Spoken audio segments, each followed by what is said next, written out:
Muy buenas tardes a todos. ¿Cómo están? Espero que estén muy bien. Muchas gracias por estar acá el día de hoy. Mi nombre es Marcelo Lobos, soy director de la carrera de Terapia Ocupacional Universidad Santo Tomás, sede Los Ángeles. Y a nombre de Universidad Santo Tomás y la Escuela Nacional de Terapia Ocupacional, les damos cordialmente la bienvenida a todos los presentes a este webinar denominado Perspectivas de Género e Inclusión en Niñas Trans, experiencias desde la terapia ocupacional. Comentarles hoy día que nos acompañan dos grandes colegas, dos queridos colegas, que van a exponer desde su perspectiva, ¿cierto? Y desde su ejercicio profesional, la temática que está ya presentada. Ellos son Jennifer Banda, terapeuta ocupacional, magíster en salud pública comunitaria y desarrollo local, actual profesional en el Centro de Costo Psiquiatría Infanto-Juvenil del Complejo Asistencial Dr. Víctor Ríos Ruiz, y que también ha sido docente de nuestra sede acá en Los Ángeles. Y también nos acompaña Rodolfo Morrison, terapeuta ocupacional, doctor en Lógica y Filosofía de la Ciencia, magíster en Lógica y Filosofía de la Ciencia, y actualmente director del Departamento de Terapia Ocupacional y Ciencia de la Ocupación de la Facultad de Medicina de la Universidad de Chile. A ambos les damos la más cordial de las bienvenidas y agradecemos que estén aquí para poder ilustrarnos en esta temática que sin duda es interesante y va a enriquecer el desarrollo curricular de nuestros estudiantes y de todos los invitados el día de hoy. Para partir, voy a darle la palabra a Jennifer, nuestra colega que va a partir esta presentación, ¿cierto? Para que los pueda saludar y para que podamos empezar con su ponencia. Por acá, ¿sí? Tú me dices, Marcelo. Te estoy enviando a la parte en vivo. Ok. Ahí está.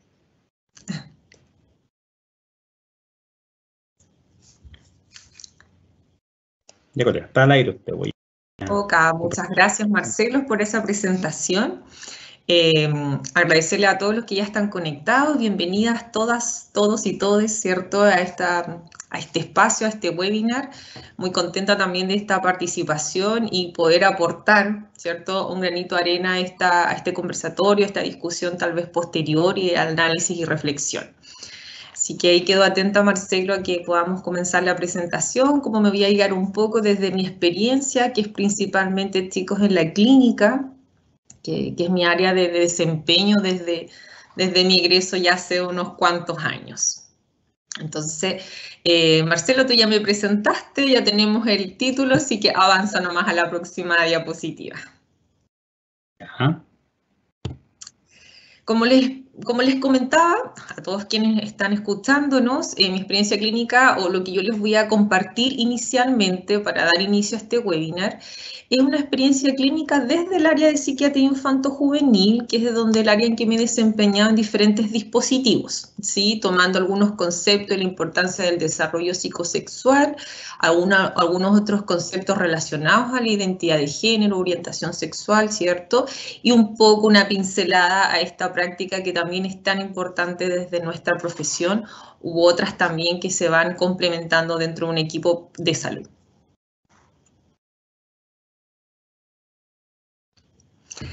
¿Qué es importante como para iniciar este espacio? Es comprender que el desarrollo de la identidad de género, la orientación e identidad sexual como tal, son preocupaciones iniciadas desde la niñez o desde la primera infancia hasta la adolescencia o en etapa adulta, si además involucráramos también esta otra etapa evolutiva.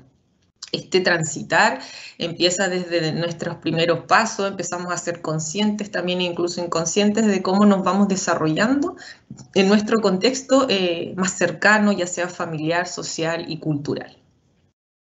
Dale nomás, Marcelo. Desde ahí surgen algunos términos, algunos conceptos que me ayudan un poco a contextualizar por qué es tan importante comprender esta perspectiva en la niñez trans.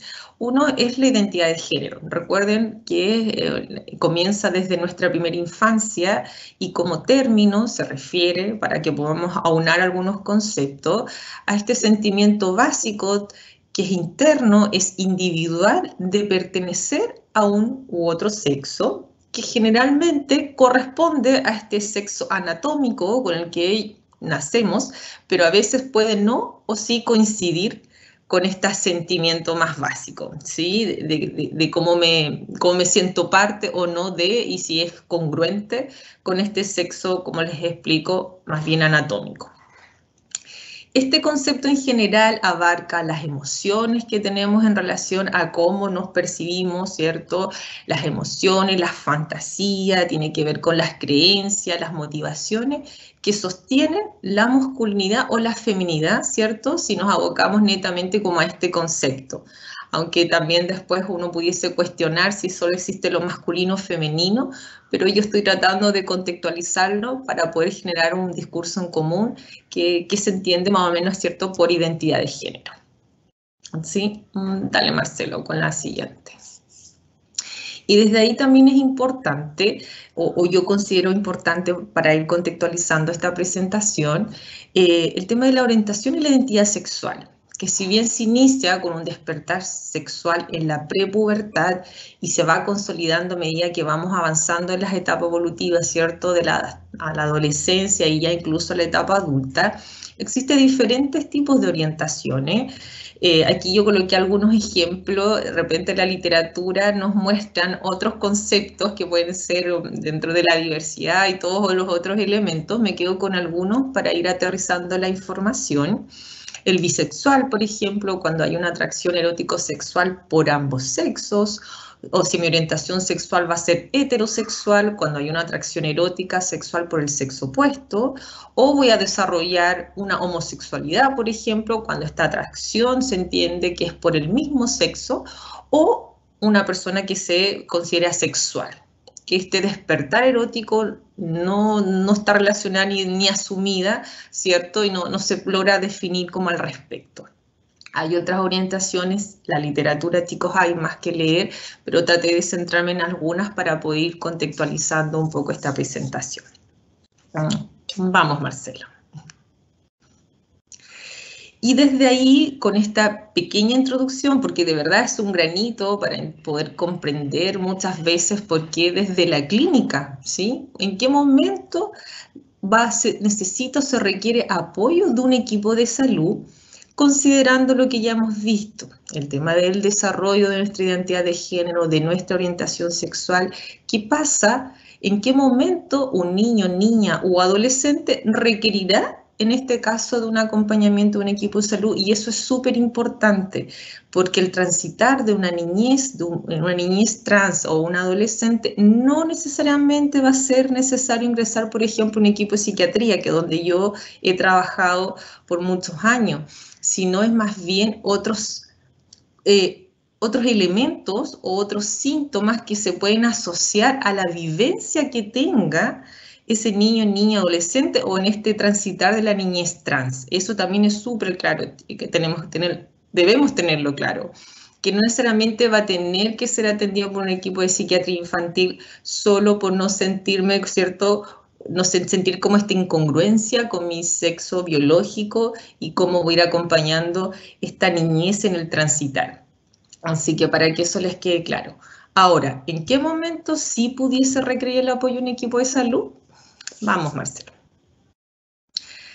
Es cuando existe este concepto que yo entiendo a los que han avanzado un poco más en la literatura, que puede ser a veces discutido, criticado, el tema de la disforia de género, que es un término que utilizamos más en la clínica, que es cuando el niño o niña, ¿cierto?, se refiere a un malestar ocasionado por la incongruencia entre el género o sexo asignado al nacer, que es este sexo natal, y el género o sexo deseado en la etapa infantil, adolescencia o incluso adulta. ¿Sí? Este es un término que nos ayuda de alguna forma, como desde la clínica, a darle un nombre. Entiendo si existe un cuestionamiento a lo patologizante, tal vez que se puede cuestionar, pero antiguamente las clasificaciones internacionales de las enfermedades, el nombre era un trastorno de la identidad de género. Entonces se evoluciona este concepto de disforia de alguna forma para poder abordar este término, pero no para tratar de alejarnos un poco de esta patologización al llamarlo trastorno, ¿sí? Por eso nace un poco este concepto de la disforia. por lo menos a nivel clínico. Y de esa forma también reducir el estigma, ¿ya? Vamos, Marcelo. Ahora, cuando yo les trato de abordar en qué momento desde la clínica uno los conoce a la niñez, ¿cierto? Niños, niñas, adolescentes llegan a la clínica o a la psiquiatría, a la salud mental, principalmente no es porque no sientan la congruencia de él con su propio sexo, con sus propias emociones o sentimientos, sino más bien está relacionado cuando hay un rechazo de las figuras significativas, ya sean los padres, sean cuidadores principales que pueden ser otras personas, sea su familia, sea el grupo de amigos, sean un rechazo en todos los contextos de desarrollo o en alguno de ellos donde este rechazo o estas acciones hacia el rechazo se pueda ver afectado. Por ejemplo, está la violencia institucional, incluso escolar, donde hay una obligatoriedad, por ejemplo, de un uso de un uniforme, donde no hay una comprensión de esta transición, incluso del ingreso al baño, que puede ser a lo mejor para el resto muy básico, muy hetero como normativo, pero para el niño que está transitando en esta evolución también y aceptación de todo lo que le pasa, esto podría efectivamente causar algún otro daño emocional o incluso no aceptar su nombre social, porque sí he escuchado en algunos de los casos las dificultades que esto conlleva en algunos lugares escolares que producen este rechazo, así también otros que han sido muy acogedores, de repente escuelitas muy chiquititas donde han aceptado, incluso en algún momento una directora, ella al final sacó el tema de la falda o del jumper, tal vez a los que somos más grandes de edad, y los dejó a todos con pantalón o con buzo para dejar incluso de hacer esta diferencia y que la niña que está viviendo esta transición se sintiera aceptada y que no viera como esta diferencia, ¿cierto? Y como les digo, también existen esta experiencia de muy buena práctica de poder acogerlo de la mejor manera, pero hay otros lugares que no. El bullying, que no tan solo que puede estar relacionado, ¿cierto?, al homofóbico, transfóbico, y que es el bullying directo, ¿cierto?, personal en los contextos de desarrollo que afecta mucho a los niños. Recuerden ahora que está el bullying a través de las redes sociales y que es difícil ya trabajarlo con todo. Yo trabajo con varios niños con diferentes sintomatologías. Es muy complejo el tema del bullying, de cómo ellos se sienten afectados cuando publican algo, cuando te molestan, cuando lo único que quieres es ser aceptado, jugar solamente, y aún así son rechazados también, no tan solo de manera directa, sino también a través de las redes sociales, que son lugares de información que pueden causar mucho daño. Todos estos elementos, y ahí viene el por qué pueden ingresar a una unidad de psiquiatría, es por una inestabilidad principalmente emocional, donde se ve afectada su autoestima y lamentablemente existe presencia de ideas suicidas, ¿cierto? Autolesiones, pueden desarrollar fobias sociales, problemas conductuales, conductas regresivas, que es volver, por ejemplo, a presentar enuresis o encopresis de día o de noche. Entonces, todos esos elementos es por qué ingresarían a psiquiatría infantil. Por eso traté de que a todos les quede claro que no solo por vivir una niñez trans van a ingresar a psiquiatría, sino que pueden estar presentes todos estos otros elementos que conllevan, que requiera el apoyo de un equipo, ya sea para trabajar con la familia, con los contextos de desarrollo que son sumamente importantes en la infancia, y de esa forma tener un apoyo multidisciplinario. Además, también los niños ingresan muchas veces a como los sistemas clínicos cuando requieren de otros tratamientos, ya sea hormonales, cirugía, y ahí también hay otros equipos o los policlínicos trans que tienen también a toda una oferta de profesionales que pueden hacer este acompañamiento en la transición. Vamos, Marcelo. Y como les decía, tratando de acotar y aportar con este granito de arena a la conversación, sí, como bien dice ahí, a veces es difícil la comprensión de estos cambios. sobre todo para los cuidadores principales, ya sean los padres, familiares o otro, cuando los niños están institucionalizados en las redes, en este caso CENAME, que es a nivel nacional, es complejo. De repente a los adultos suele pasar que es más difícil la comprensión de los cambios, de la aceptación del nombre social, que con los pares. Y eso los niños y niñas te los comentan. De repente sus pares mucho más normal, como, no me gusta usar esa palabra, pero eso lo hago entre comillas, les da lo mismo, ¿sí? Cómo tú te viste, cómo tú te haces llamar, pero para los adultos efectivamente les hace bastante ruido y eso cuesta mucho y es el principal desafío. Por lo menos desde la clínica, desde mi experiencia, es uno de los principales desafíos trabajar con esos cuidadores principales, las familias, amigos y la sociedad. Cómo este entramado en conjunto a veces muestra tantas dificultades para poder aceptar tal vez estas diferencias, estos cambios, este transitar. Dale, Marcelo. Y desde ahí, y me quedo también como ya como cerrando un poco la experiencia, lo principal ha sido sensibilizar y educar a favor de la aceptación. Nosotros si lo aterrizamos como a términos tal vez más cercanos a la propia práctica de la terapia ocupacional, uno de los principales desafíos es poder aceptar el uso del nombre social, ¿sí? Recuerden que los niños que ingresan a psiquiatría, niño y adolescente que ingresa a psiquiatría, es porque tenían todas estas dificultades en sus contextos de desarrollo. Y uno de lo que más les cuesta o les duele desde lo emocional que es que su familia, por ejemplo, no los acepte por su nombre social. Y uno cuando lo conversa con los padres o madres, los chicos que te dicen, no, mi papá, por ejemplo, mi papá me dice, bueno, yo te voy a seguir llamando por el nombre que te di cuando eras mi hija, porque yo tuve una hija, y eso causa mucho dolor. A un adolescente que está en desarrollo, por ejemplo, eso les causa mucho, mucho dolor y mucha, en este caso, genera más sintomatología a nivel emocional. ¿Sí? O, por ejemplo, de las ABD básicas, que como aterrizando un poco a los términos desde la terapia ocupacional, el tema del vestuario. Tengo otra mamá que me dice, no, yo de a poquito iba tratando de cambiar el orden de la ropa, trataba de dejar la ropa que era de antes abajo, y yo le decía, ¿por qué no la sacan simplemente del closet o del cajón o donde la tengan ordenada? Y también parte como de alguna forma una sensación como de duelo incluso de los padres, de poder aceptar esta transición de sus hijos. Entonces ella, en ese ejemplo que les estoy como compartiendo, trataba de esconder la ropa y no sacarla de un todo, también como parte de ese proceso de ir aceptando este cambio, este transitar.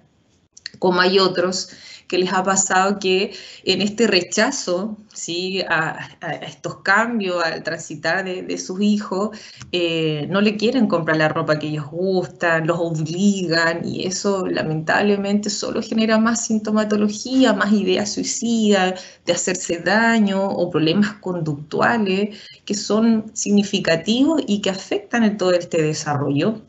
Y efectivamente el transitar como le estoy tratando como de dar este nombre.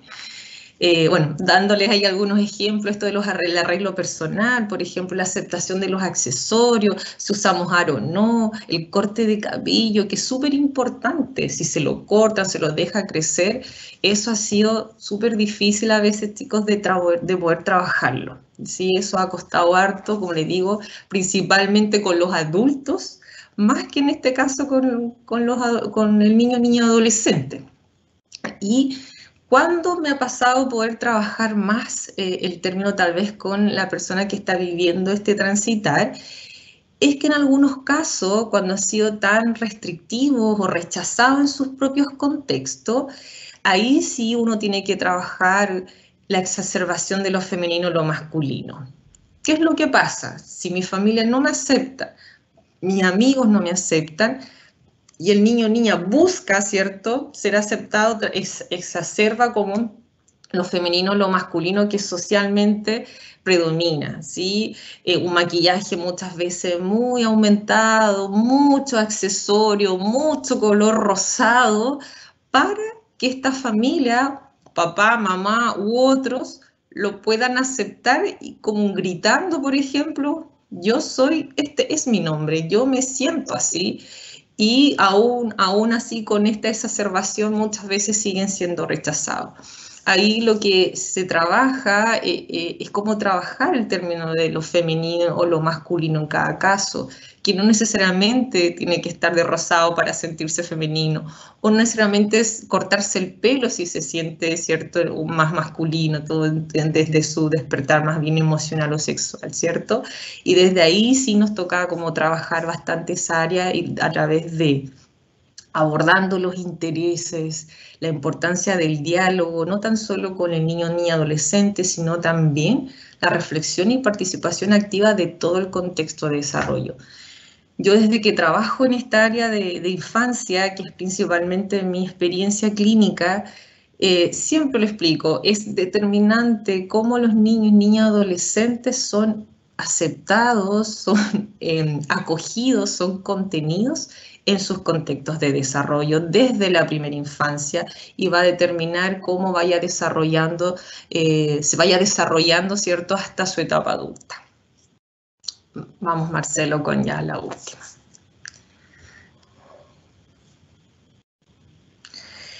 Y desde ahí, porque la clínica no tan solo tiene que ver con este hacer desde el terapeuta ocupacional, a nivel de la red asistencial también se han hecho cambios. Tal vez son cambios que aún nos dejan una brecha importante, pero ¿qué cambios se han hecho? Se identifica la persona con su nombre social, independiente de su nombre legal. Se ha sensibilizado a los equipos a que lo podamos utilizar de esa manera. Sabemos que existe una ficha clínica. Los niños no pueden cambiar su nombre hasta los 14 años. O si me equivoco, por favor, ahí ustedes me corrigen y les pido disculpas. Pero incluso antes de esa edad no pueden cambiar su nombre, entonces se utiliza el nombre con el que se inscribe en el certificado de nacimiento más su nombre social, y eso se ha buscado respetar en los equipos clínicos. Importante la ficha, cómo lo vamos a tratar, ¿cierto? Cómo se va a identificar. Incluso en el caso de hospitalización se ubica a la persona según el género con el cual se identifica para poder tener un trato respetuoso, ¿sí? A nivel asistencial, si bien se ha avanzado bastante, todavía hay una brecha importante a nivel local, por ejemplo, de que no podamos derivar a nuestros niños a un politrans, como así se llama, ¿sí? Puede que les guste el nombre, que sí existe, por ejemplo, en Talcahuano, que es uno de los referentes al sur de Chile.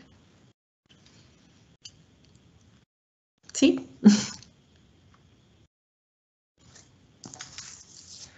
Vamos ahora, Marcelo, tú puedes.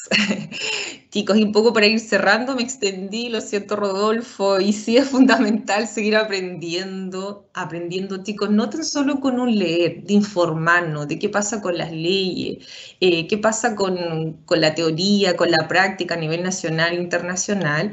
Uno también puede aprender, y me ha pasado, que he aprendido mucho con el niño, niña, adolescente que está viviendo este tránsito. Ellos te cuentan de muchos términos que yo no conozco y me toca googlear, porque al final de ellos uno puede aprender muchísimo de la experiencia de cada uno de ellos. ¿Para qué? Para lograr un trato, un proceso terapéutico, un acompañamiento en el transitar respetuoso de manera inclusiva. Eso, chicos, espero haber aportado este granito de arena a la conversación y a la reflexión. Y les pido disculpas, Rodolfo, si me extendí, pero eso es lo que yo puedo aportar, y quedo después atenta a sus preguntas, conversación, crítica, reflexiones. Así que muchas gracias.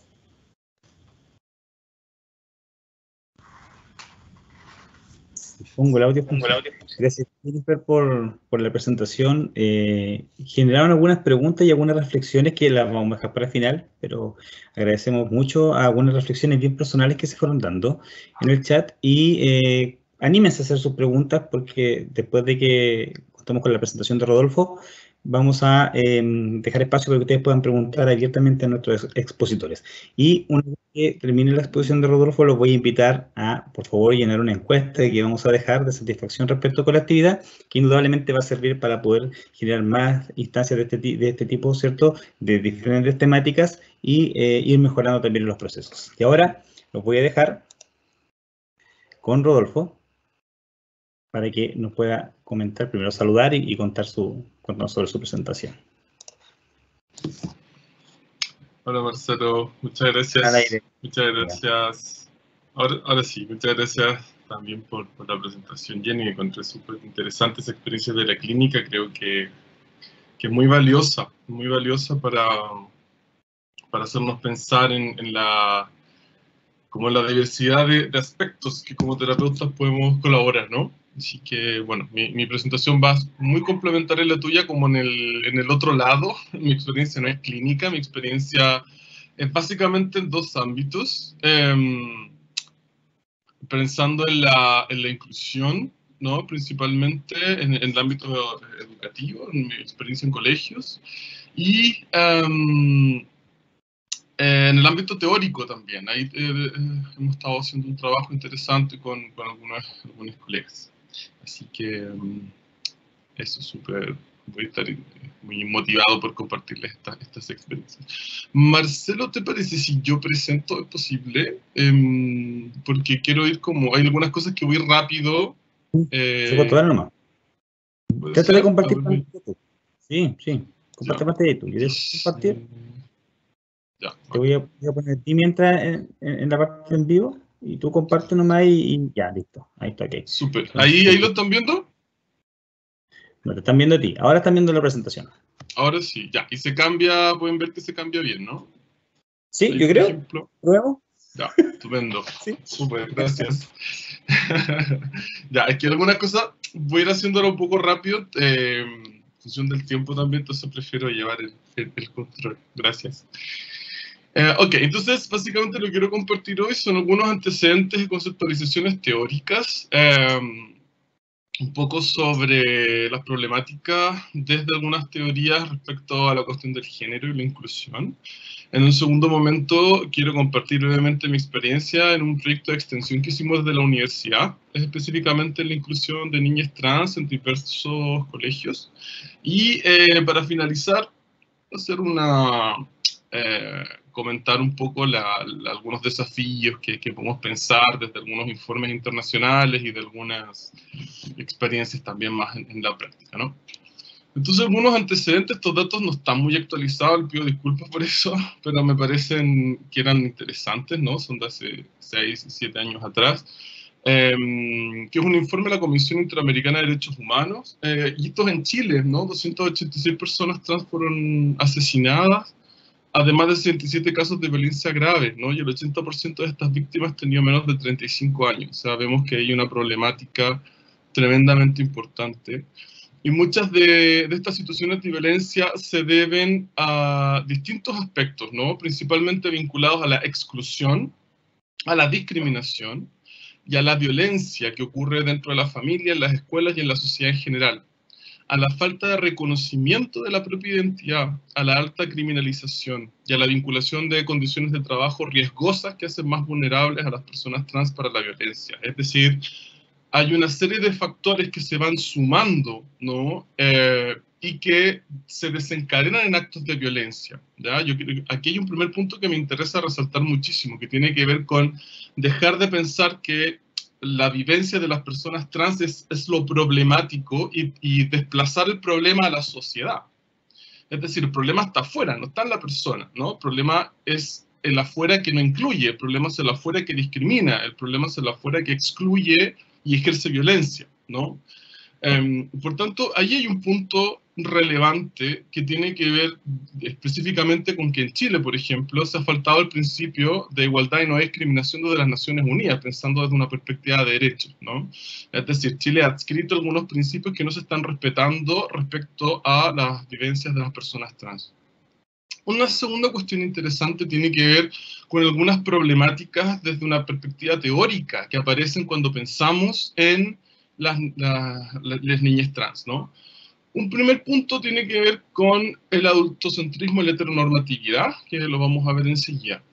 Hay una visibilización permanente de distintas agrupaciones, por suerte cada vez tenemos más agrupaciones que van apareciendo respecto a distintas demandas, principalmente desde familiares o de agrupaciones de personas trans, que básicamente han hecho una crítica, ¿no?, al problema de la regulación. Sabemos que contamos con una ley de identidad de género, pero desde varias agrupaciones esa ley ha sido bastante cuestionada porque es una ley bastante incompleta. Por ejemplo, si la comparamos con otras legislaciones como la Argentina, que es una ley que, además de permitir el cambio registral del nombre, que es una cuestión básica, incluye elementos de integración e inclusión en educación, en salud.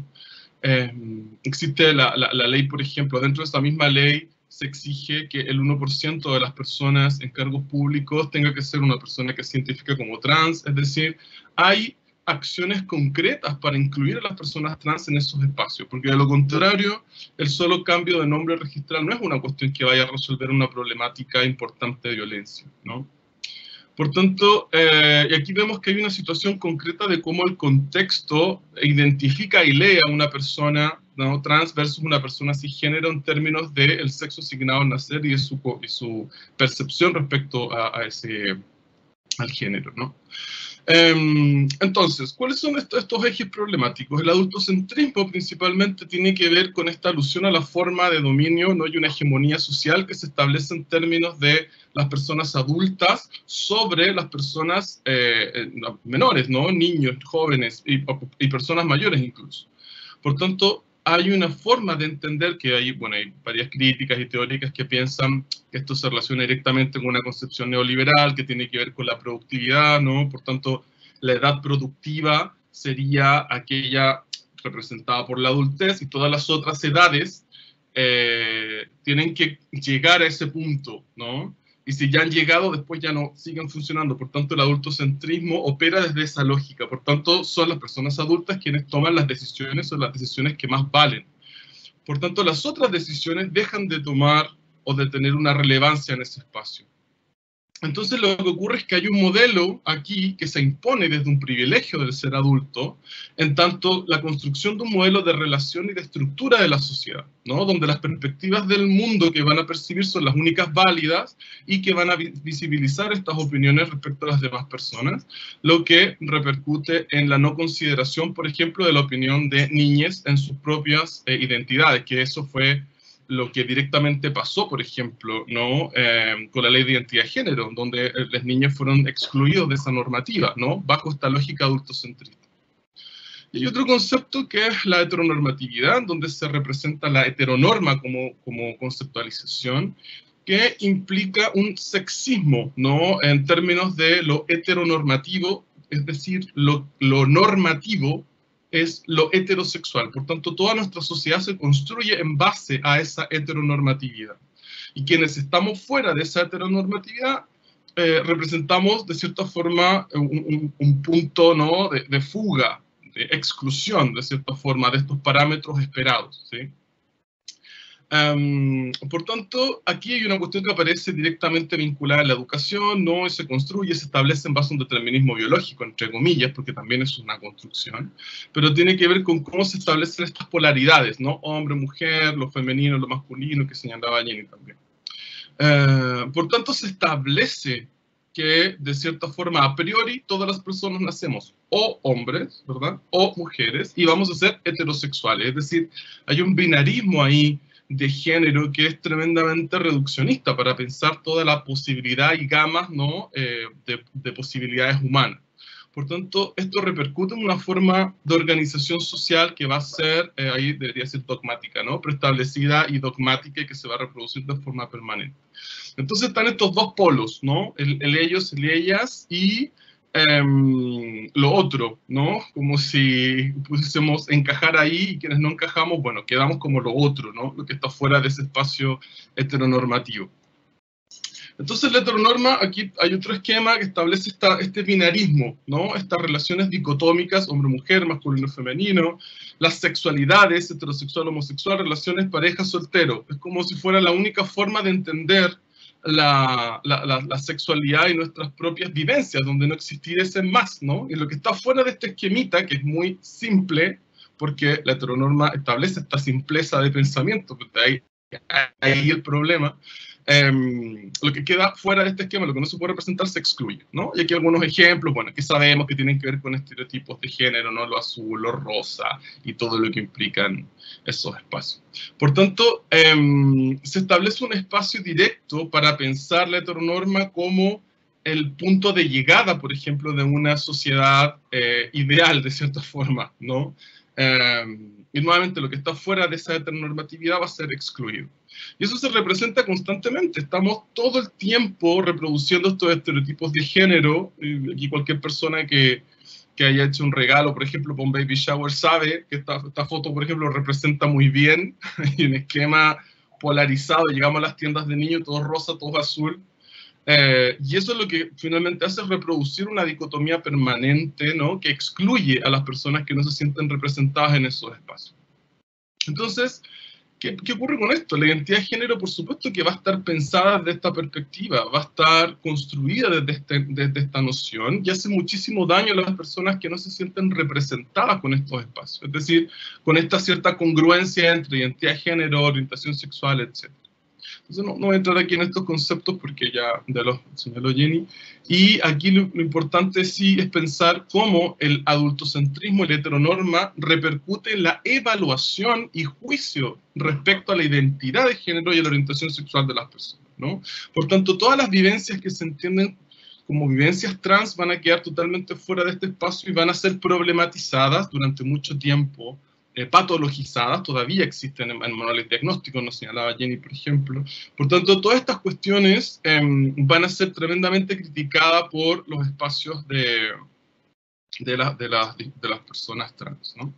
Bueno, aquí traí algunas normativas que solamente se las voy a mencionar por si a alguien le interesa, después podemos discutirlo, o si a alguien le interesa investigar al respecto, puedo compartir el material, pero hay una serie de normativas internacionales de las perspectivas de derechos humanos que dialogan con el respeto de la diversidad. Es decir, muchas veces pensamos que las cuestiones vinculadas a la inclusión en el ámbito de la diversidad sexual tienen que ver con buenas intenciones, tienen que ver con motivaciones personales, ¿no?, o de ciertas personas dentro de una institución, pero la verdad que no es así, que hay una serie de convenciones y acuerdos internacionales que debiesen expresarse en una integración constante y permanente, ¿no? Y más en Chile desde el juicio a Tala Rifo, ¿no? Ahí lo que ocurre es que hay una designación de la Corte Interamericana de los Derechos Humanos para señalar que Chile debe establecer acciones de reparación en términos de exclusión y promover la integridad y la inclusión de personas dentro del ámbito de la diversidad sexual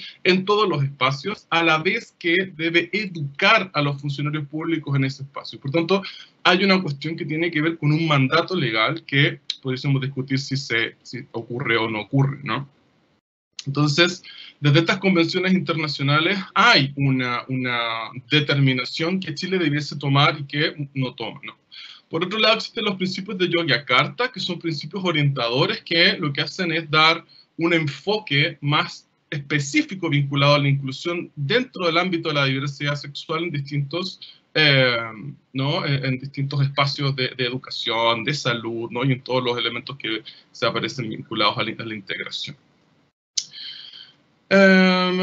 Bien, no puedo creer que me quedan 3 minutos. No puedo Voy a llegar directamente a la expresión del taller. Perdón, soy pésimo en el tiempo.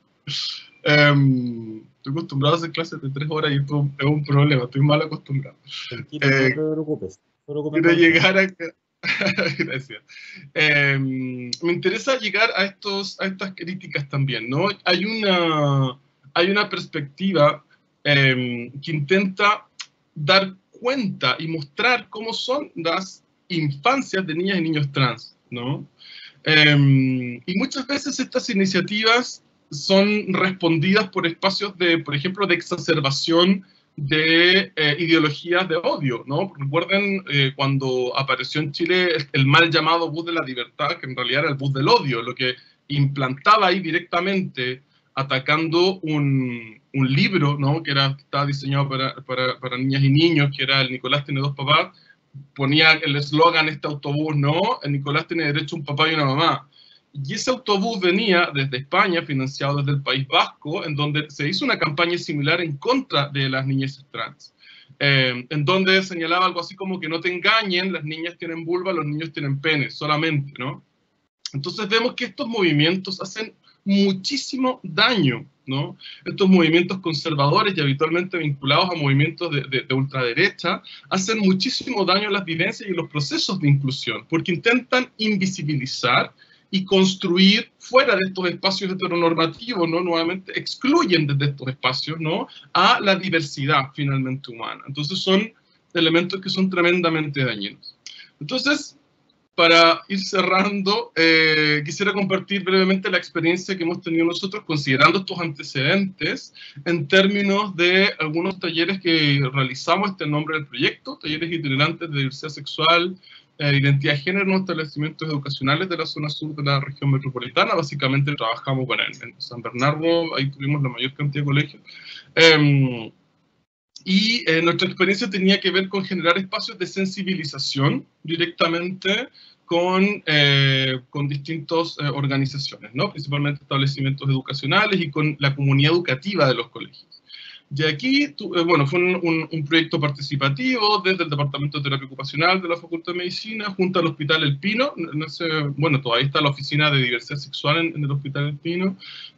Y fue un fondo financiado por el Programa Transversal de Educación del Departamento de Estudios Pedagógicos de la Universidad de Chile, ¿no? Como parte del proyecto de extensión. Entonces, nuestra motivación tenía que ver con lo que presentaba al principio, lo que implica principalmente el daño a la dignidad y a la integridad moral, y física y psicológica de las personas LGTBIQ que viven permanentemente, muchas veces por falta de una reflexión crítica y por falta de pensar, por ejemplo, en los conceptos que veíamos al inicio sobre adultocentrismo y heteronorma, que son dos de los aspectos que aparecen de forma más encrucijada, ¿no? en esos espacios.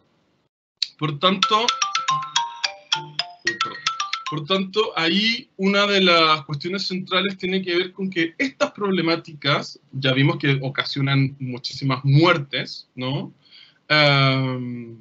Y en otros momentos, a otras personas, lo que va a ocurrir son repercusiones importantes en su salud y su calidad de vida, ¿sí? Problemáticas permanentes y constantes. Es decir, a propósito de este requerimiento que llega desde la Cámara de Diputados, no sé si se enteraron, me imagino que sí, de 2 diputados de partidos de derecha van a solicitar a 2 universidades, la Universidad de Chile y la Universidad de Santiago, que demos cuenta de cómo estamos trabajando los temas de género, pero desde ellos integran el concepto de ideología de género, que quizás pudiésemos discutirlo después, como insinuando que estamos adoctrinando, ¿no? Dentro del espacio universitario, cuando en realidad lo que estamos haciendo al hablar de género, al hablar de feminismo, es de cierta forma ayudar a salvar vidas. Es decir, esto que estamos hablando ahora es tremendamente importante porque estamos ayudando a salvar vidas.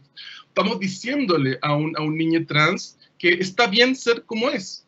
Es así de simple, pero la profundidad detrás de ese concepto implica tanta reflexión que es necesario hacer muchas acciones, por ejemplo, como estas que quiero compartir, distintos talleres, ¿no?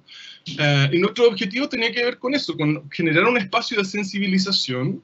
Estos establecimientos educacionales tenían casos, ¿no?, que eran atendidos en el hospital, de personas LGTBIQ, principalmente niñas trans, en donde se necesitaba un espacio de acompañamiento al establecimiento educacional para que sea un espacio realmente inclusivo y un espacio seguro para estos niños trans, ¿no? Aquí es una cuestión central. Nuevamente repito una idea que dije al comienzo, aquí el problema no es la persona, el problema es cómo generamos un espacio inclusivo que ayude a integrar a esa persona dentro, que se siente incluida en ese espacio. Y para eso hay que hacer un trabajo reflexivo y crítico, y pensar sobre el género, y pensar sobre la heteronorma, y pensar sobre los roles de género, ¿no? Por tanto, dentro de ese enfoque, lamentablemente el taller era muy breve, porque, bueno, ustedes saben, los fondos en el ámbito público son reducidos. Solo teníamos espacio para hacer 2 sesiones, ¿no?, que eran de cerca de 2 horas, en donde básicamente hacíamos en la primera sesión una reflexión sobre género, ¿sí? Una discusión grupal donde salían elementos tremendamente importantes vinculados a la propia experiencia, ¿no?, de cada persona. Entonces, la reflexión tenía que ver con el binarismo de género, ¿sí? Pensar en cómo el binarismo de género hace daño, es decir, nos reímos sobre las niñas rosas y los niños azules y los autitos y las muñecas, pero cuando bajamos un poco la reflexión, ¿no?, la aterrizamos y reflexionamos de forma más profunda, de forma más crítica, vemos que esos estereotipos de género hacen un montón de daño, no solamente a las personas trans, sino que también a las personas que no se sienten representadas en esos espacios, ¿no? Y eso es lo que genera matonaje, ¿no? El bullying, discriminación, violencia, etc. Por eso es importante que las personas que están en estos espacios educativos tengan la posibilidad de reflexionar al respecto. Entonces, brindábamos esa posibilidad, por supuesto con una reflexión guiada, porque aparecían muchísimos prejuicios dentro de ese espacio, ¿no? Por tanto, una vez que reflexionábamos sobre ese tema, les dábamos algunas tareas, ¿no? Que era reflexionar en términos de cómo se reproduce el género permanentemente en el aula, en mi relación con las demás personas, y cómo reacciono frente a las personas que no calzan en mis preconcepciones respecto al género, que en este caso pudiésemos pensar las personas o niñas trans, ¿no? Entonces, en una segunda sesión era de sensibilización más concreta, traíamos estadísticas, números, estudios respecto a suicidio, bullying, ¿no? Cifras respecto a rechazo familiar, rechazo escolar, deserción escolar, etc. Y trabajábamos un aterrizaje un poco más concreto, que era una breve capacitación sobre la ley de identidad de género, cómo se trabaja desde una perspectiva de diversidad sexual y considerar algunos elementos que ya existen en Chile, como la circular de educación, ¿no? Y otras circulares que han ido apareciendo, también en el ámbito de educación principalmente respecto a la inclusión de diversidades trans, ¿no? Y luego pensamos sobre qué hacer, luego hacíamos un acompañamiento posterior, pues volvíamos para ver cómo se implementaban estas cuestiones en el ámbito, ¿no?, escolar. Entonces, bueno, no, aquí no voy a entrar, quiero solamente irme a las... Bueno, esto trabajamos para compartirles, ¿no? Les decíamos, bueno, busquen en su teléfono juguetes de niño, y va a aparecer eso, ¿no? ¿Y qué representa eso, no?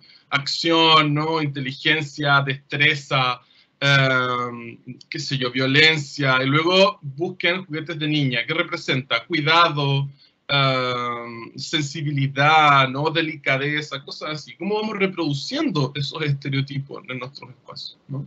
Y como les decía, el mensaje principal tenía que ver con esto. Ser de la manera que eres está bien, ¿sí? Tú no tienes que cambiar. Las personas que tenemos que cambiar somos el resto, ¿sí? Entonces, algunos desafíos que se quedan ahí principalmente tiene que ver con que estamos en un momento de transformación permanente. Por supuesto que si hacemos una comparación con años anteriores, estamos en un cambio tremendamente importante en términos de la diversidad sexual, ¿no? La aceptación de la diversidad sexual, pero eso no basta. Es necesario que se sigan trabajando espacios que puedan potenciar la inclusión de la diversidad sexual y que podamos en algún momento establecerlo como una cuestión que no sea tema, ojalá, que deje de ser tema, porque ese es el foco, ¿no? Por tanto, las transformaciones sociales profundas es lo que requerimos para trabajar en estos espacios. Entender que todas nuestras acciones tienen una representación política, no me refiero a una política partidista, me refiero a una política en términos de organización de la sociedad, es decir, mi rol como profesional, si desconozco sobre esta materia, es capacitarme, conocer más, leer más, estudiar más, porque es una cuestión que tiene que ver con una responsabilidad política, social y ética, tendría que agregar, ¿no? Por tanto, hay elementos que podemos hacer, por supuesto, como profesionales. Acá hay una frase que me gusta mucho poner, sacarnos las tonterías a veces que tenemos, los prejuicios y los miedos que tenemos en la cabeza, para comenzar realmente a atrevernos a reflexionar sobre estos elementos principales y pensar cómo, de una manera crítica, de forma particular, el contexto educativo, pero otros también, ¿no? Se ven enfrentados a una enseñanza heterosexista muy temprana, permanente y constante. ¿Qué podemos hacer para trabajar, para favorecer espacios de inclusión y abandonar la educación sexista, ¿no? Hay un montón de iniciativas en distintas universidades que abogan por ese concepto, ¿no? Resistirnos a los prejuicios, abandonar las dicotomías principalmente, poner en tela de juicio el concepto de binarismo de género, ¿no? como elemento central. Y algunas recomendaciones de Outright Action, que es un informe que se hace cada 1 o 2 años, en donde, bueno, aquí tenemos algunas cosas, hay algunas cosas críticas que se proponen, ¿no? Por ejemplo, que reformar la ley antidiscriminación, que es bastante insuficiente. Respecto a la ley de identidad de género, ya se promulgó, esto es del año 2016, pero nuevamente hay un montón de críticas respecto a esas prácticas. La despatologización de la identidad de género como un elemento central, ¿no? Que tiene que ocurrir. Y la integración de niñas trans en todos los programas educativos, y eso implica una capacitación a profesores de manera permanente y constante y a profesionales del ámbito de la inclusión, y aquí es cuando nuestro rol como terapeuta es tremendamente fundamental, ¿no? Y también espacios o intentar la eliminación de estas formas de discriminación en materia de empleo como un elemento central, ¿no? Así que, bueno, aquí unas sugerencias de documentales que pueden encontrar en YouTube, Niños Rosados, Niñas Azules, que es un documental bastante bonito, que creo que en ese tiempo Fundación, ya se llamaba Fundación Selena quien lo realizó, o Transitar, no me acuerdo porque hubo un cambio, pero un documental que pueden encontrar en YouTube, y otras referencias también que puedo compartir en cualquier momento y me pueden escribir. Y ahí está mi correo, rodolfo.morrison@chile.cl. Así que muchísimas gracias, disculpen que fuese tan rápido, pero quería aprovechar de decir varias cosas en este espacio.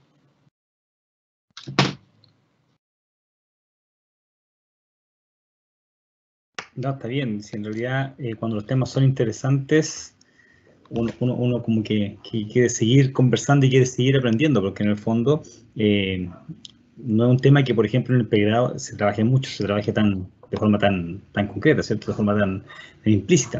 Hay muchas preguntas en el chat, hay muchas, ¿ya? Recordarle a los participantes que está el formulario para que lo puedan ir llenando. Hay una persona, todos ponen anónimo, comentarios como muchas veces los padres más a la antigua no comprenden esta realidad. Mi hermano durante su infancia, señala un participante, manifestaba que quería ser mujer. Jugaba con Barbies, se ponía vestidos y mis zapatos. Nunca lo tomamos en cuenta. Y a medida que creció, nunca más siguió con un comportamiento de ese tipo o no manifestó querer ser mujer. Mi pregunta es, ¿debimos haber validado su sentir? Esa es la primera pregunta que tenemos acá. Cualquiera de ustedes que quiera responder, bienvenido sea.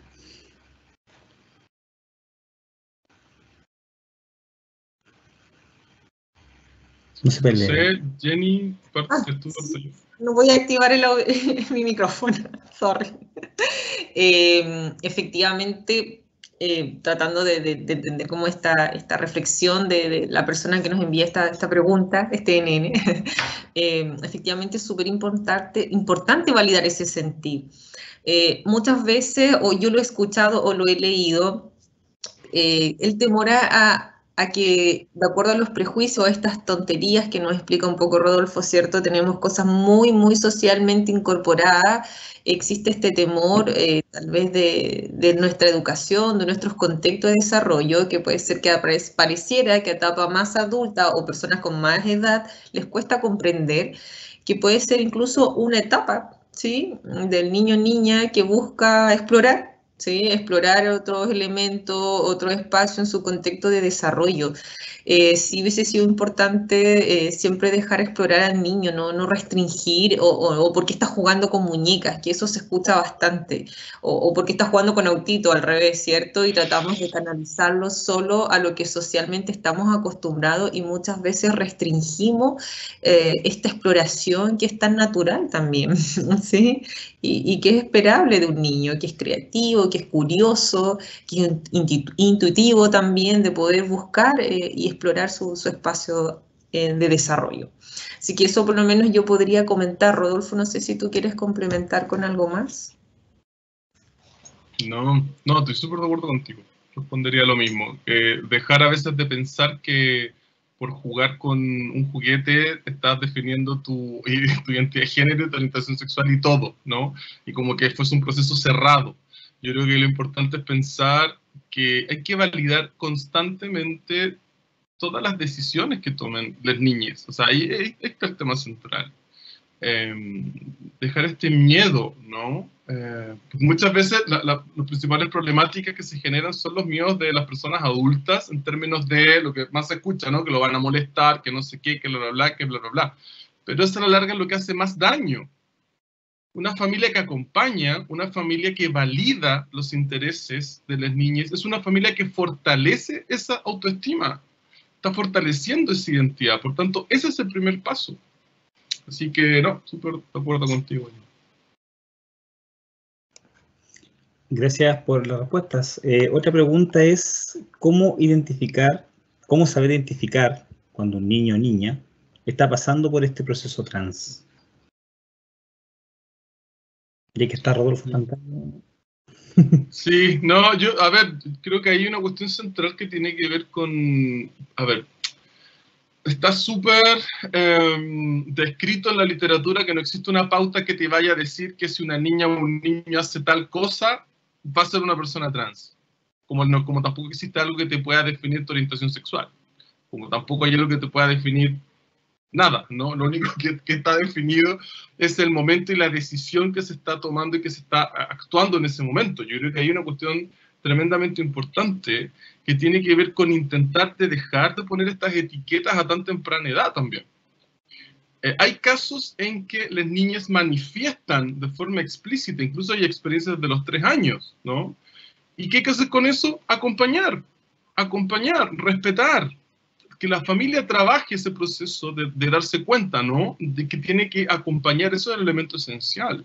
Pero no podemos poder establecer un diagnóstico, porque eso no significa nada, una etiqueta, ¿sí? Por tanto, lo esencial ahí tiene que ver con estos procesos de acompañamiento. Yo creo que eso podría agregar.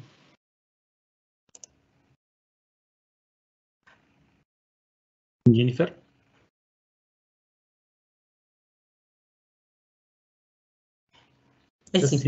Sí, ahora sí. O sea, si yo entiendo y comparto lo que nos refiere Rodolfo, y si yo lo posiciono desde una perspectiva clínica, y por eso digo, me posiciono desde estos manuales de diagnóstico, y sin promover una etiqueta, los manuales diagnósticos, para hablar, por ejemplo, de disforia de género, te dice que tiene que tener, no sé, 6 características en 6 meses, de acuerdo a lo que nos describe este manual, ¿sí? Pero eso no quiere decirlo todo. Yo les digo, desde esta perspectiva, tal vez clínica, psiquiátrica, existe de alguna forma poder buscar si algunas características o si responde a algunas características en un periodo de 6 meses. Así se comienza tal vez desde los criterios diagnósticos a poder comprender, ¿ya? Pero eso no quiere decir que es necesario buscar una etiqueta, si es necesario algún momento explícito de la vida de la niñez, del niño, niña, adolescente, que tiene que darse esas 6 características, por ejemplo, o más, de acuerdo a los criterios diagnósticos.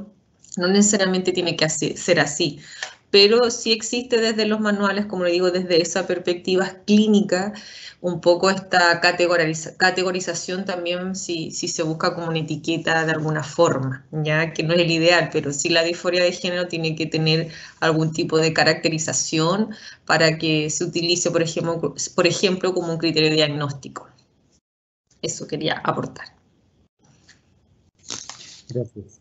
Otra pregunta. ¿Consideran que la implementación obligatoria de educación sobre el desarrollo de la identidad de género, orientación e identidad sexual generaría un cambio en la sociedad, logrando que los niños sean vistos por los adultos como sujetos de derecho, capaces de decidir, de sentir y capaces de elegir? Dale, sigo yo, aprovecho que tengo el micrófono. Sí, aprovecho que estoy en cámara. Sí, vamos así. De todas maneras, tiene que existir un espacio en educación, y lo digo también desde mi propia experiencia como docente en la Universidad de Santo Tomás, haciendo la crítica abierta y esperando que también en la asignatura, por ejemplo, lo conversamos con Marcelo, acá en la sede de Los Ángeles hicimos una diferenciación. En la asignatura de Psiquiatría Infanto-Juvenil incorporé un espacio donde hablamos sobre identidad de género, donde se abordó, donde hubo un primer acercamiento, cosa que en pregrado muchas veces en el mismo desarrollo profesional no se aborda. Antiguamente también había hecho clases como otra experiencia 2016-2015 en la sede de Concepción, y también traté en ese espacio fomentar la conversación sobre identidad de género. Entonces, si esto se pudiese educar no tan solo a nivel de pregrado, sino también en enseñanza media, enseñanza básica, podríamos generar una cultura más respetuosa e inclusiva de que si te sientes así, está bien, como bien nos explicaba Rodolfo, ¿sí? De poder comprender estos términos, de poder comprender que si mi compañero un día lo veo con el pelo corto y a lo mejor el otro año con el pelo largo está pasando, por ejemplo, como de esto de lo esperado, lo social, está bien igual, ¿sí? Así que yo, respecto a esa misma pregunta, apoyo totalmente la inclusión y la incorporación de estos temas a nivel educativo desde la primera infancia. O sea, de alguna forma podemos comprender y ir incorporando términos para apoyar este proceso que tiene que ser inclusivo.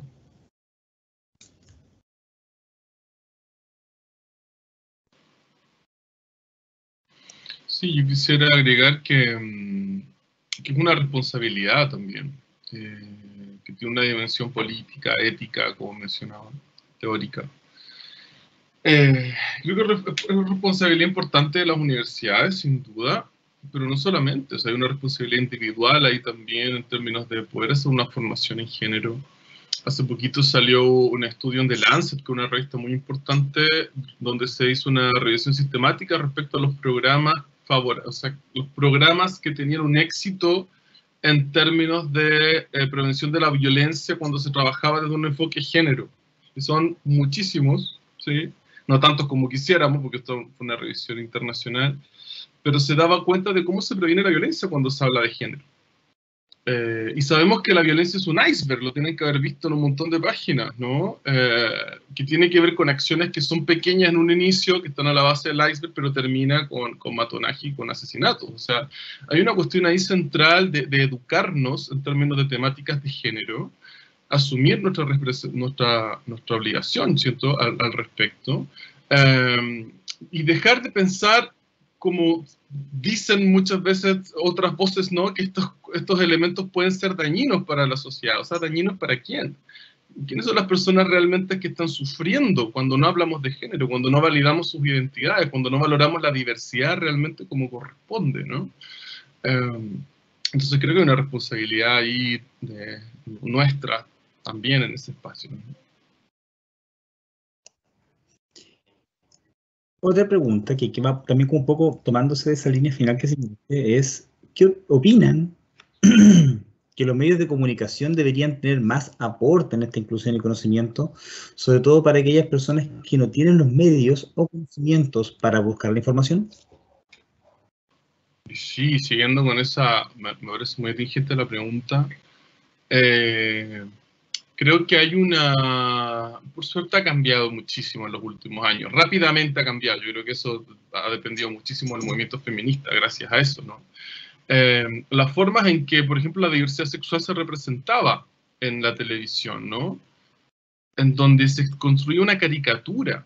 Por ejemplo, hay ciertos programas nocturnos, pueden recordar, no sé, Morandé con compañía, como hacía estas parodias que son totalmente reprochables desde una perspectiva de derechos, ¿no? En donde la diversidad sexual se establece como una burla, como una mofa permanente. Por tanto, yo creo que sí, hay una responsabilidad tremendamente importante en términos de establecer espacios abiertos de diversidad sexual, ¿no? Actualmente en Chile, bueno, tenemos solo un programa que es Las Gansas, este programa que queda en la red, que ha sido el primer programa abiertamente con contenido LGTBIQ que ha establecido espacios de educación, pero yo creo que tiene que ser una cuestión transversal también, desde el lenguaje, desde cómo se utilizan, ¿no?, en distintos espacios, desde cómo se da una representación en los distintos medios, ¿no?, respecto al ámbito de la diversidad sexual. Creo que ahí hay una deuda importante.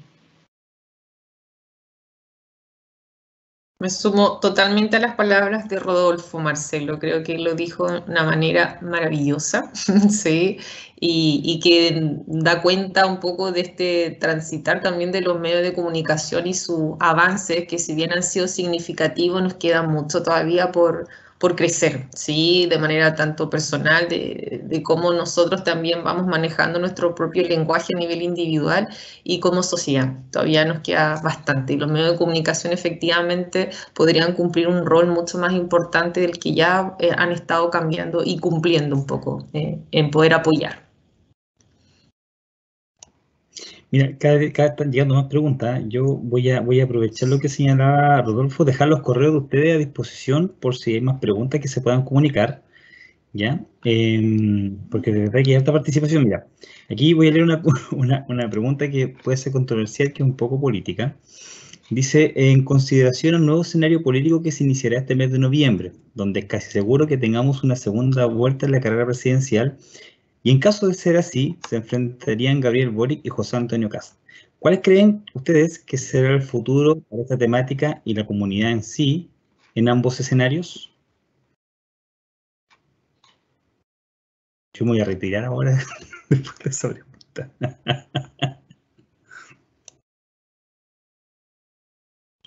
Sigo, mira, yo creo que respecto a esta pregunta, que tiene que ver mucho con las opiniones también personales, no sé si me logro identificar con alguna de estas dos propuestas políticas, sin embargo, tal vez con una de ellas me preocupa, ¿sí? Con una de estas propuestas políticas, por mi parte me preocupa que de repente estos extremos, ¿sí? Creo que hay un extremo que me preocupa más que el otro, de cómo se va a abordar, ¿sí? Los temas de género y que en Chile ha costado tanto y tal vez, más que avanzar, pudiésemos involucionar respecto a ese tema.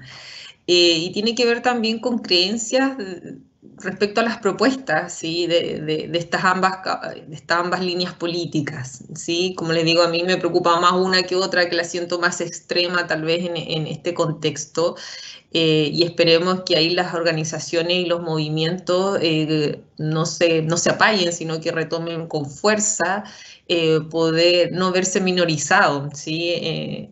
No sabemos todavía cómo va a generar o quién va a ganar, ¿cierto? Pero espero que esas extremas opiniones muchas veces que hemos escuchado tal vez de Kast, que ha sido como el candidato, que tal vez yo lo he escuchado como en esa línea, en ese espacio los movimientos, las organizaciones tomen más fuerza, ¿sí? Para hacerse escuchar. Y eso yo podría aportar. No sé si Rodolfo tiene alguna otra opinión complementaria. Sí. Bueno, gracias por la pregunta. Creo que es súper importante que genera, ¿no? Porque permite pensar en un modelo de país también que queremos. Yo considero que los discursos que hemos estado observando desde la extrema derecha en Latinoamérica han sido tremendamente nocivos para las diversidades en general, ¿no? Estoy hablando a propósito de la experiencia con Bolsonaro, que a los primeros años de su gobierno los crímenes de odio se acentuaron en Brasil. ¿Por qué? Porque se comienza a reproducir un discurso y se valida un discurso bajo el eslogan de la libertad, ¿no? de pensamiento, la libertad de expresión. Es decir, si soy una persona racista, homofóbica, tengo la libertad de decirlo. Pero si estoy en una posición de poder, no tiene la misma repercusión si hago un comentario homófobo, ¿no? O transfóbico en Instagram o en Facebook que si lo hago siendo presidente del país. Por tanto, se genera una validación de los movimientos de ultraderecha que lo único que han hecho es causar un tremendo daño a la diversidad. Por tanto, los discursos que vemos, ¿no? Por ejemplo, desde este candidato de ultraderecha, ¿no? Cuando, por ejemplo, se negaba a llamar por su nombre social a Daniela Vega, que era una cosa ridícula, pero ¿qué genera esa tensión? Una persona puede decir, bueno, es que tiene que ver con la libertad de cada persona, tiene que ver con lo que esa persona piensa. Es que no es así, porque tú estás negando la dignidad y la libertad de quién esa persona es, no estás reconociendo quién esa persona es. Y para mí es peligroso que una persona presida un país con ese pensamiento. Es peligroso, porque pueden asesinar a más gente. O sea, así lo veo. El discurso de odio se reproduce, el discurso de odio se posiciona en un momento, en un lugar y se segrega para todas partes, ¿no?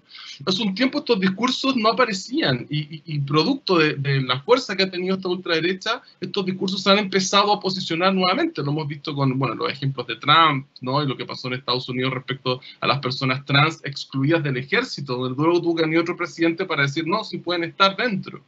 O sea, estamos hablando de la dignidad de las personas y cómo un discurso tremendamente nocivo hace ese daño. Por tanto, para mí no son cuestiones aceptables, no tienen que ver con libertad de expresión, no tienen que ver con tolerancia, ¿no?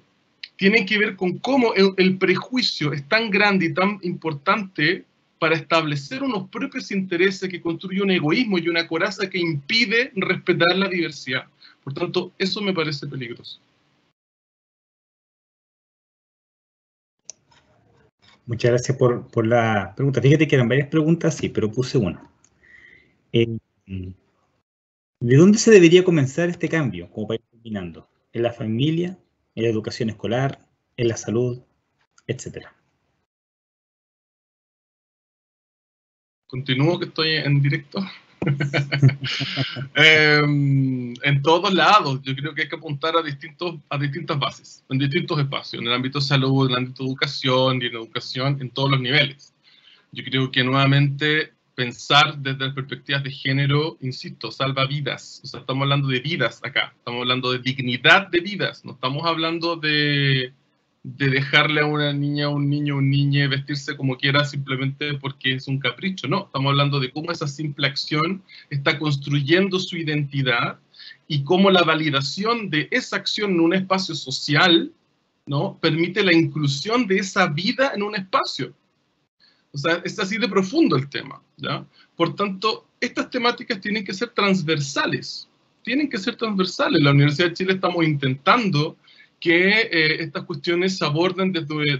Bueno, yo participo en la mesa de educación no sexista, en donde la idea es que cada curso, desde anatomía hasta neuro, hasta sociología, todos los cursos tengan una perspectiva de género, una reflexión crítica sobre el género, y que nuestra docencia tenga que pensarse desde una perspectiva de género. Hay un elemento central, ¿no? Porque las formas críticas de pensar el género nos van a ayudar a ser una sociedad más inclusiva, y eso tiene que aparecer desde todos los espacios. Efectivamente, acá sumándome un poco a lo que ya también explicó Rodolfo, desde dónde es súper difícil decir desde aquí, sino el comenzar tiene que ser desde todos los contextos, ¿sí? Cuando hablamos de infancia y sobre todo cuando yo aterrizo a esta experiencia más bien clínica, me doy cuenta la importancia y la necesidad que desde que me gestan, ¿sí?, ya haya una aceptación, ya haya un proceso de un trato respetuoso desde que tú naces en todos tus contextos de desarrollo. La educación efectivamente debería ser un espacio donde el posicionamiento de la identidad de género se pueda abordar de diferentes áreas, como bien explicaba Rodolfo, y esta experiencia que se está tratando en la Universidad de Chile.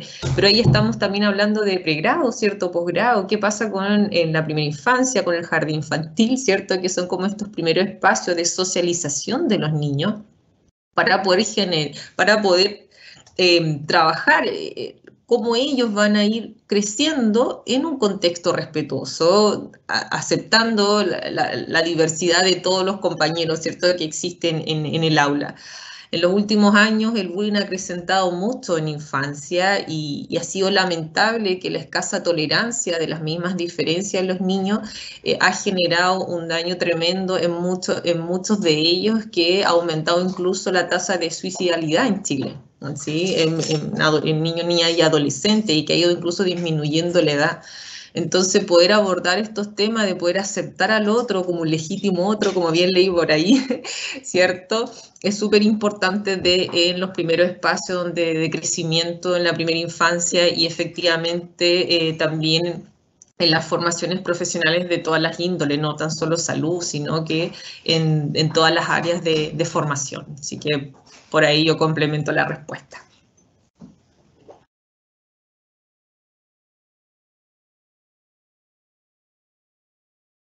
Bueno, a ambos muchas gracias por sus respuestas. A todas las preguntas, de verdad, muchas gracias. Muchas preguntas llegaron.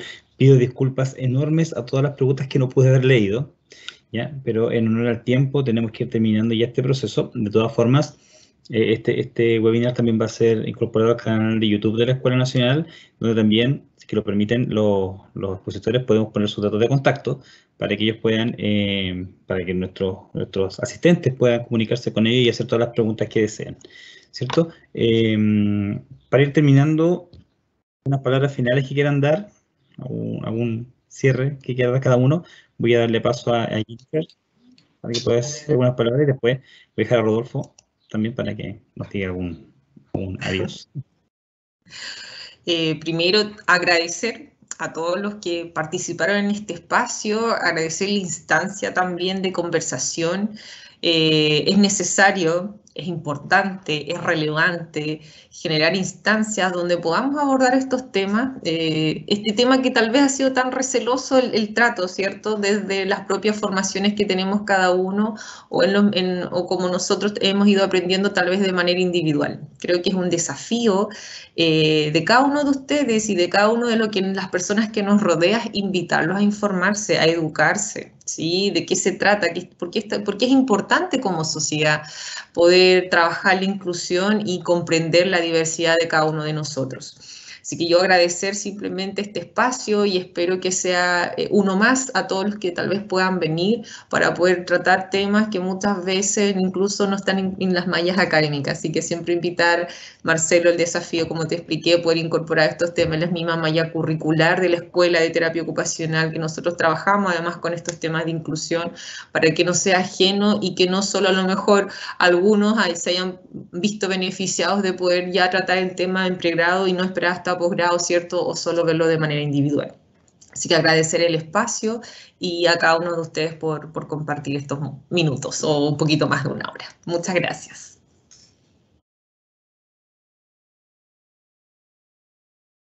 Muchas gracias, comparto las palabras de Jenny, estoy súper de acuerdo. Quería terminar con un ejemplo de una experiencia que tuvimos en estos talleres en un jardín infantil, donde había un niño trans. Y fue súper bonito la profesora, la educadora que hacía este vínculo, ¿no? Como que estaba a cargo de este niño. Lo que ella señalaba, decía, mira, yo no tengo herramientas teóricas, eso fue cuando empezamos, ¿no? No sé muy bien la teoría y lo que debiese hacer, lo único que sé es que yo tengo que respetar a este niño como es y escuchar y validar lo que me está diciendo. Hijo, no, entonces yo creo que ahí hay una cuestión que es tremendamente importante, que muchas veces podemos no tener las herramientas, podemos no tener las... Bueno, este es mi reloj. Podemos no tener las experiencias, ¿no? Pero muchas veces una primera cuestión tiene que ver con acoger y respetar y validar lo que la otra persona me está diciendo. Y yo creo que este tipo de instancias nos ayuda a pensar sobre eso. Así que quedo a disposición, ahí puedes compartir mi correo, Marcelo, sin ningún problema. Y nada, y ojalá podamos seguir debatiendo sobre estos temas porque son fundamentales, o sea, es crucial conversar sobre esto. Así que bueno, este es mi reloj, como ven hay una... el temporizador.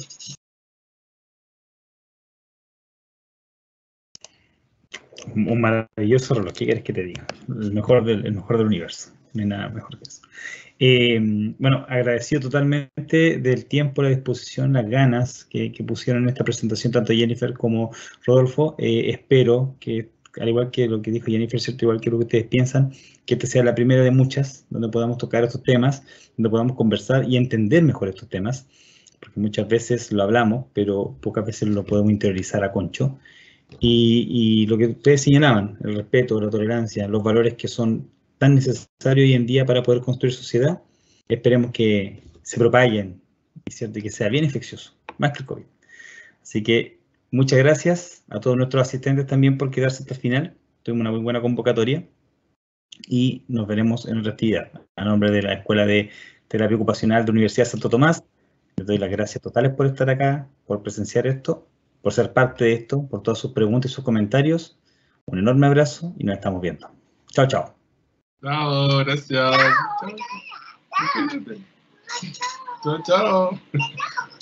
Chao, chao.